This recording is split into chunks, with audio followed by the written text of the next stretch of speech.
दोस्तों इस वीडियो में हम लोग बात करने वाले हैं ओडीएमसीएस के बारे में और क्रूड ऑयल वॉशिंग वॉशिंग के रिक्वायरमेंट के बारे में। जब भी सर्वेयर हम लोगों से पूछते हैं कि ओडीएमसीएस का रिक्वायरमेंट्स क्या है, तो हम लोगों को सबसे पहले याद आना चाहिए कि ओडीएमसीएस जो कि उसका फुल फॉर्म होता है oil discharge monitoring and control system. ये NX1 से ही रिलेट करेगा क्योंकि ये ऑयल के बारे में बात कर रहा है। तो मार्पोल का NX1 क्या बोलता है? Regulation for the prevention of pollution by oil. उसका पार्ट बी जो कि इक्विपमेंट से डील करता है। तो जो ODMCS है क्या है? एक इक्विपमेंट्स है।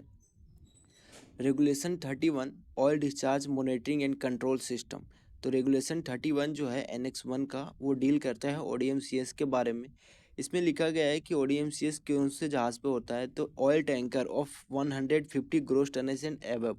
जो भी जहाज़ अगर वो ऑयल टैंकर है और 150 ग्रोस टनेज एंड एबव उनका एबव के जीआरटी वाले सारे जहाज़ों पे ODMCS होने ही चाहिए। अब इसमें एक रिक्वायरमेंट है कि जो ODMCS होता है उसमें एक रिकॉर्डिंग डिवाइस होता है और उस रिकॉर्डिंग डिवाइस का काम है वो रिकॉर्ड करते रहे जो भी कंटिन्यूअस डिस्चार्ज होता है ओवरबोर्ड ODMCS के थ्रू उसको।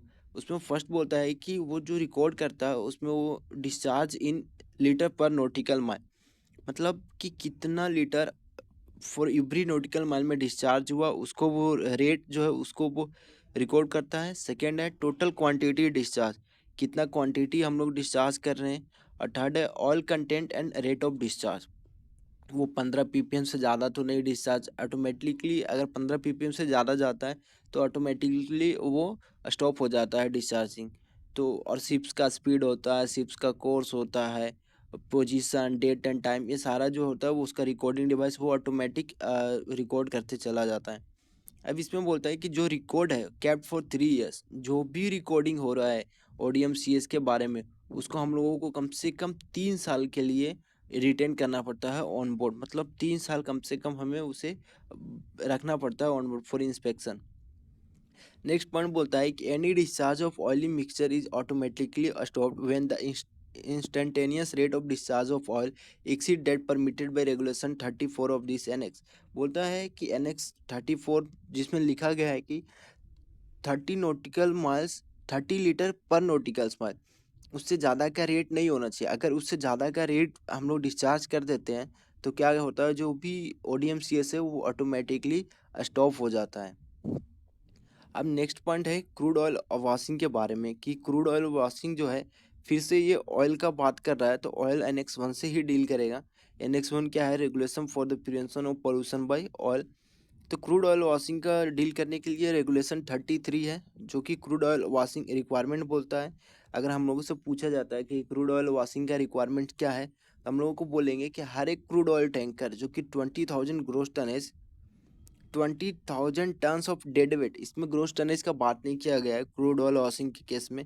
क्रूड ऑयल वॉशिंग में अगर 20,000 टन्स डेड वेट या उससे ऊपर के जितने भी क्रूड ऑयल टैंकर हैं जो जिनकी डिलीवरी 1 जून 1982 के बाद में हुआ है, उन सारे जहाज़ों पे क्रूड ऑयल वॉशिंग होना ही चाहिए। तो इस वीडियो में हमने यही डिस्कस किया कि ODMCS क्या है और क्रूड ऑयल वॉशिंग क्या है। ODMCS के बारे में हमने देखा कि NX1 का रेगुलेशन 31 डील करता है और क्रूड ऑयल वॉशिंग जो है रेगुलेशन 33 डील करता है। फिर ODMCS के बारे में हमने देखा कि 150 GRT वाले सारे ऑयल टैंकर पे होता है, जबकि क्रूड ऑयल वॉशिंग जो होता है हर एक क्रूड ऑयल कैरियर पे जो कि 20,000 टन्स डेड वेट है या उससे ऊपर के सारे जहाज़ों पे होता है। ODMCS में रिकॉर्डिंग डिवाइसेस होते हैं जो कि सारे डाटा रिकॉर्ड करते हैं। ODMCS का रिकॉर्ड हमें कम से कम 3 साल के लिए रिटेन करना पड़ता है ऑन बोर्ड। और जो 33 है NX1 का 34 जो रेगुलेशन है, NX1 का 34 रेगुलेशन वो क्या बोलता है कि अगर जो भी रेट डिसाइड किया गया उससे जैसे ही ज़्यादा इंस्टेंटेनियस रेट ऑफ डिस्चार्ज होता है तो ODMCS जो है ऑटोमेटिकली डिस्चार्ज को स्टॉप कर देता है।